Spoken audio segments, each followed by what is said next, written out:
یہ جو صاحب بلا وجہ چند لوگوں کے استاد بن کے بلا وجہ خود کو استاد سمجھے بیٹھے ہیں، جواد نقوی صاحب، یہ جواد نقوی، یہ لاہور والے، جنہوں نے کہہ دیا کہ یہ تراویح کے برابر ہے یا یہ مستحب ہے، میں انہی سے کہہ رہا ہوں، شیخ مفید کے حوالے سے کسی کا ابا انکار نہیں کر سکتا شیخ مفید کا۔ شیخ مفید علیہ رحمہ کے کچھ واجبات ہیں مومنین پہ، دیکھیے کبھی میرا موضوع امام زمانہ ہوا تو اس پہ گفتگو ہوگی، ابھی ایک جملہ آج کے توسط موضوع سے اور میں بیان کو سمیٹنے لگا ہوں۔ دیکھیے 10 واجبات ہیں جو مومنین پہ ہیں، ریت پہ واجب ہے امام کی طرف سے، جسے حقوق صاحب الزمان کہتے ہیں، جو حقوق حجت ہیں ریت پہ۔ ان حقوق میں سے تیسرا حق ہے امام کو پرسہ دینا۔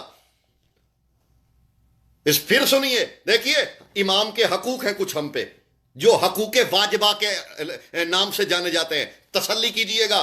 حقوق واجبہ، ان میں سے ایک حق جو پہلا واجب وہ ہے امام پہ ایمان لانا، ان کے وجود پہ۔ دوسرا ان کی اطاعت کرنا۔ تیسرا امام کو پرسہ پیش کرنا۔ چوتھا امام کا صدقہ دینا۔ یہ حقوق واجبہ ہیں، فریضہ حقوق ہیں۔ پوچھئے علماء سے کیا شیخ مفید نے لکھا یا نہیں لکھا؟ یہ امت پہ واجب ہے امام کی طرف، امام کے لیے ان کی اطاعت کرنا، ان پہ ایمان لانا، ان کا انتظار کرنا اور انہیں پرسہ دینا، جو حقوق حجت ہے۔ تو میں ایک بات کہوں گا، آپ اس پہ غصہ بے شک ہوئیے، لیکن آپ خوش بھی ہوئیے کہ اس شخص نے اپنا امام سے لا تعلقی کا اظہار کیا ہے، جو اپنے وقت کے امام کے حق کا انکار کر رہا ہے۔ اس میں اور ثقیفہ والوں میں کوئی فرق نہیں ہوگا، کیونکہ اس نے حق کے امام پہ، وہ حق جو امام کا حق ہے ہم پہ، جو فریضہ ہے امام کا ہم پہ، اس شخص نے اس کا انکار کیا۔ تو یہ سمجھ لیجئے یہ وہی چال چلی جا رہی ہے ثقیفے والی۔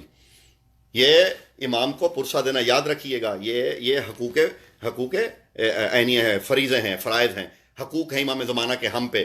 سرکار پہ ایمان لانا، سرکار کی اطاعت کرنا، سرکار کا انتظار کرنا اور سرکار کو پرسہ پیش کرنا، سرکار کی جدائی میں ٹھنڈی سانسیں لینا، سرکار کا صدقہ ادا کرنا۔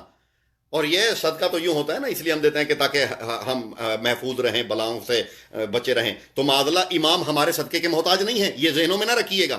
یہ صدقہ بھی آپ اپنی بچت کے لیے دے رہے ہیں کہ امام کا صدقہ دے رہے ہیں، اگر اس کی خیر ہے تو پھر ہماری خیر ہی خیر ہے۔ یہ آپ اپنی نیت دکھانے کے لیے، نہ کہ امام کو احتیاج ہے۔ حضور بس یہی کہہ رہا ہوں، اپنے امام کو پرسہ دیجئے۔ جو امام وقت کا ہم پہ فریضہ ہے، حق ہے، جو اس کا انکار مت کیجیے، اس کی اہمیت کو بھی کم نہ کیجیے۔ میں سادی سی بات کہہ دوں، عزاداری امام زمانہ کا پرسہ پیش کرنا ایسے حق ہے جیسے فدق جناب فاطمہ الزہرا کا حق تھا۔ اس سے آگے میں کچھ نہیں کہوں گا، اس سے آگے آپ خود شرح فرما لیجئے گا، نتائج آپ خود نکال لیجئے گا اس سے آگے۔ بس میں آپ تمام احباب کا، دوستوں کا ممنون ہوں۔